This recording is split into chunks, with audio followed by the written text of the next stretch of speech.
All right, folks. So silver just broke below $60 to $58. I found this article that just came out titled Silver Breaks Below 60. Can $50 hold? I really like this article because they talk about the different variables. They talk about why this is happening.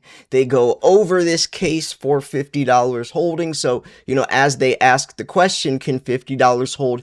They go over the reasons why it may or why it may not. So we actually give some context and some insight to these questions, not just hypotheticals, throwing this out without even mentioning it. I mean, I can talk about silver going to $100 all day long, but if I don't explain why I think that, I'm not really saying much. This article does a very good job of not only explaining why silver has dropped this low, but also talking about the possibility of going lower and what that consists of. So yeah, I'm just gonna make a short little video sharing this because I'm sure a lot of you are getting worried.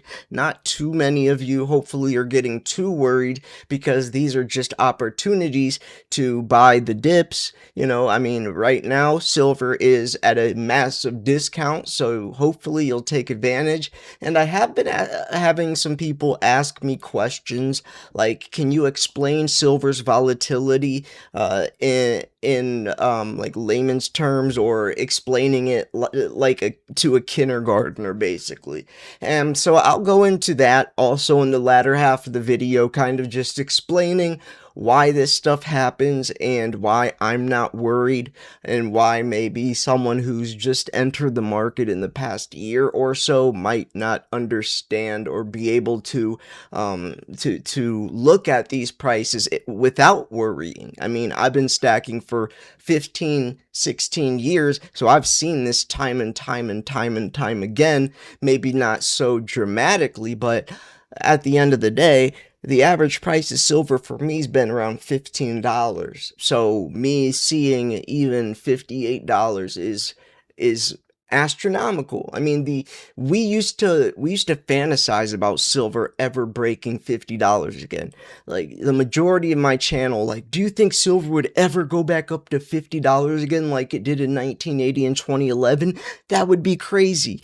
And that's because when I was talking about that crazy $50 price, silver's like 15, 20, maybe 25 bucks. So that seemed impossible. Like, that was like, someday maybe silver would go back up. And now silver's sitting at 58 and people are looking at it like it's so cheap, like it's done. When if you step back out of just even the past 8-9 months, you could see, well, this is still a very good sign. If you step back and look at a 5-year chart or even a 3-year chart, then you start to get an idea of, okay, well, this isn't such a short-term get rich quick scheme type of investment, and hopefully people can see past that. But anyways, let's jump into this. So silver breaks below 60. Can $50 hold?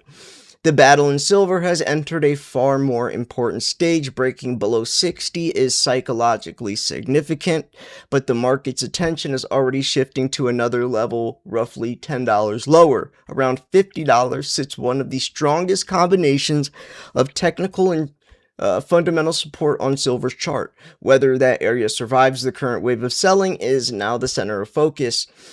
Now, there's a few things I want to pause and just talk about here. And usually, if I'm going to pause and throw my 2 cents in, there's reasons behind it. I don't like to be a rambler, even though I've already rambled quite a bit in this video. I try not to do that unless there's actually something valuable there. Now, I do want to pause because the reason $50 is so important is because that's what silver broke last year for it to hit $121 in January.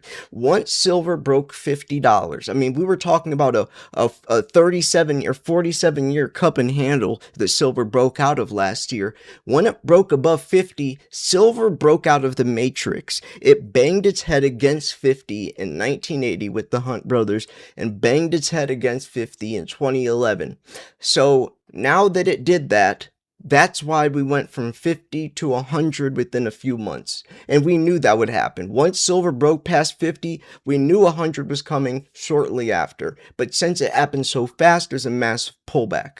Now, there's going to be a lot of attention around this $50 price again, because they said the important word, psychologically significant. Just like Walmart prices something $19.99 instead of $20, even though it's just a 1 penny difference, just seeing the number 19 is psychologically lower than 20. That same thing works. Now people see $58 silver instead of 60, even if it was $59.99 instead of 60. Just seeing that lower number psychologically does something to investors. Now, the immediate culprit is the dollar. As markets become increasingly convinced that the Federal Reserve is returning to tightening, capital has continued flowing into the greenback at the expense of precious metals. The debate has evolved rapidly over the past week. The Dutch Bank now expects 2 Fed rate hikes this year in September and December. Bank of America has gone even further, forecasting hikes in September, October, and December. And that's another huge video I will be covering either today or tomorrow about Bank of America's most recent updates on silver and obviously the Fed. And this is big stuff. I mean, actually, I have 3 different videos that I have to make over the next day or two that are very important, even something that Sprott mentioned as well. So the Dutch Bank expecting 2, Bank of America expecting 3, and this is making it the most hawkish major Wall Street house. Even though both banks expect Fed to pause throughout 2027, the prospect of several more hikes this year has been enough to send dollars sharply higher and precious metals sharply lower. So this is why. Now, someone asked me, actually I could read the message, I won't say his name, but he texted me and he said, sorry to bother. Could you explain to me in layman's terms silver's volatility? ? And then he said, is the dollar index stronger, or is the market loading the price for growth? Now, I'll answer that a little later on, but the dollar is definitely stronger, which is the main culprit of why silver is being held down, along with a lot of psychological factors, speculative, hearing the Dutch Bank and all these rate hikes, of course. All of that's going to play as well, but it's all from the dollar, right? If the dollar was very weak or down bad, gold and silver would not be sitting at these prices. That's the number one factor, and I try to say that the number one factor because there's many, and it's almost like a game of tug of war. Like the dollar index is pushing and pulling silver to this percentage, maybe stock market volatility is pulling it to this percentage, gold's price is pushing it to this percentage, maybe geopolitics is pulling it to this percentage. All these different things are pushing and pulling silver's price, but the dollar index definitely has some of the biggest effect on the price when it moves. So even though banks expect the Fed to pause throughout 2027, the prospect of several more hikes this year has been enough to send the dollar sharply higher, precious metals sharply lower. So the case for $50. For silver, attention is shifting from the break below 60 to whether the much more important $50 area can withstand the current selling pressure. From a technical angle, there is a compelling argument that it should.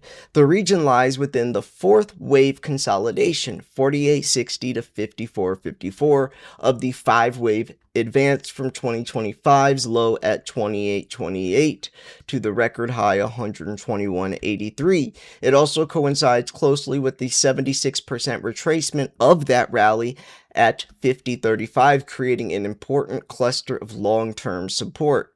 This is a very important sentence, actually this whole paragraph. I'm going to read it one more time because there's so much here. So really listen to this. This is the case for $50 holding. For silver, attention is rapidly shifting from the break below 60 to whether the much more important $50 area can withstand current selling pressure. So it's shifting. It already broke below 60. So the shift is now whether the much more important $50 area can withstand current selling pressure. So now everyone's worried, can $50 hold while everyone's selling? So from a technical angle, there's a compelling argument that it should. And the reason that it should is because the fourth wave consolidation of 4860 to 5454 of the 5-wave advance from 2025's low at 2828 to the record high 121. It also coincides closely with the 76% retracement of that rally at $50.35, creating an important cluster of long-term support. Fundamentally, silver also enjoys an advantage that gold does not. While both metals are suffering from higher real yields and a stronger dollar, silver remains a critical industrial commodity. The market's expected to record a 6th consecutive annual supply deficit, while demand from AI data center construction, EVs, renewable energy projects continues to provide long-term support. So the risks to the $50 floor, so however, downside risks remain significant. Gold already broke below 4,000. That's a psychological threshold for the first time since late last year, and further weakness there would likely drag the entire precious metals complex lower. In addition, sharper than expected slowdown in global growth caused by tighter Fed policy could erode silver's industrial demand premium. In a hard landing scenario, silver could behave more like a base metal such as copper and zinc than a traditional precious metal. So yeah, now they go over some support and resistance levels. We can go over those quickly. So downside, if it accelerates through 54.29, ultimately breaks below 50, that would be 100% projection at 43.63, which would come firmly into view. But we also could see, let's see, 89.37 to 61.46 from 71.54. So selling pressure may begin to moderate below that level as bargain hunters return. And I do think that's going to happen. Hopefully you as well would be taking advantage of these, of these dips. I mean, silver, if you think silver is too pricey at $58, then you probably shouldn't be in this market anyways. And since we know it's undervalued, then why wouldn't we get into it? Why wouldn't we pay the discount of it being undervalued? It's under the value. So why not? Lower your dollar per ounce average, especially if you bought in at 120. You definitely want to be buying right now to lower your dollar per ounce average instead of just buying at 100 or 120 and just keeping it in the red now and waiting for it to go higher. Then once it goes higher and you get in again, then your dollar per ounce average is is still in the hundreds. Right now should be the prime time that you're buying if you did enter the market during all that hype around 120. But anyways, I'm gonna wrap this video up here. Thank you all so much for tuning in. I'll probably post another video today. I'll probably start posting 2 videos again per day, just because there's a lot going on, and I'm trying to also do like more video essays, writing entire video scripts like I did the other day. I really enjoyed that. Anyways, folks, thank you so much for tuning in. This is Silver Slayer. I'll see you guys tomorrow. Peace.